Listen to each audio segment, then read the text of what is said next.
வணக்கம் நண்பர்களே, அனைவருக்கும் வணக்கம். மிக முக்கியமான ஒரு தகவல் ஒன்றை பார்க்க போகிறோம்.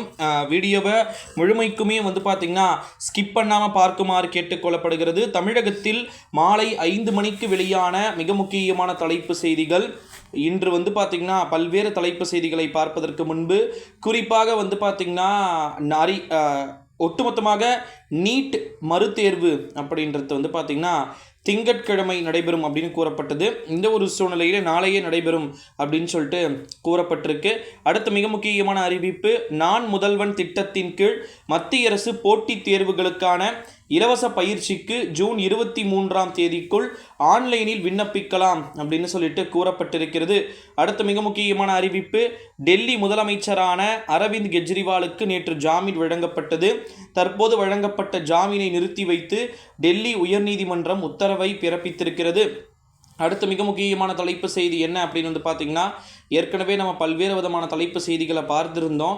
கள்ளச்சாராய மரணங்கள் குறித்து தமிழக அரசு அறிக்கை தாக்கல் செய்ய உயர்நீதிமன்றம் உத்தரவு பெற்றிருக்கிறது. அது நாளை அல்லது நாளை மறுநாள் விசாரணை செய்யப்படலாம் அப்படின்னு சொல்லிட்டு தகவல்கள் வெளியாகியிருக்கிறது.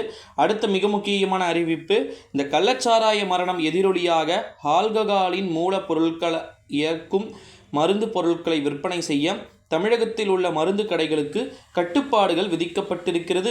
அடுத்த மிக முக்கியமான அறிவிப்பு, தூத்துக்குடியில் ஜூன் 21ஆம் தேதி காலை 7 மணிக்கு 10வது சர்வதேச யோகா தின நிகழ்ச்சி பார்த்திங்கன்னா நடைபெற்றிருக்கிறது நேற்று.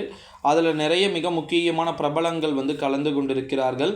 அடுத்த மிக முக்கியமான ஒரு தலைப்பு செய்தி, சட்டப்பேரவையை இன்றும் புறக்கணித்திருக்கிறது அனைத்திந்திய அண்ணா திராவிட முன்னேற்ற கழகம். அடுத்த மிக முக்கியமான ஒரு தலைப்பு செய்தி என்ன அப்படின்னு பார்த்திங்கன்னா, மிக முக்கியமான தலைப்பு செய்தி, விஷ சாராயத்தால் பெற்றோர்களை இழந்த 3 குழந்தைகளின் கல்வி செலவை அதிமுகவே ஏற்கும் அப்படின்னு சொல்லிட்டு எடப்பாடி பழனிசாமி பார்த்திங்கன்னா அறிவிப்பு அப்படின்றது வெளியிட்டிருக்கக்கூடிய சூழ்நிலையிலே திமுகவும் பார்த்திங்கன்னா அதிமுக அறிவித்த பிறகு பார்த்திங்கன்னா அந்த அறிவிப்பை அறிவிச்சிருக்காங்க. அதாவது ஃபஸ்ட்டு எப்பவுமே ஆளுங்கட்சி தான் அறிவிக்கணும், ஆனால் எதிர்க்கட்சி பார்த்திங்கன்னா அறிவிச்சிருக்கிறது அப்படின்றது வெயிட் பண்ணி தான் பார்க்கணும்.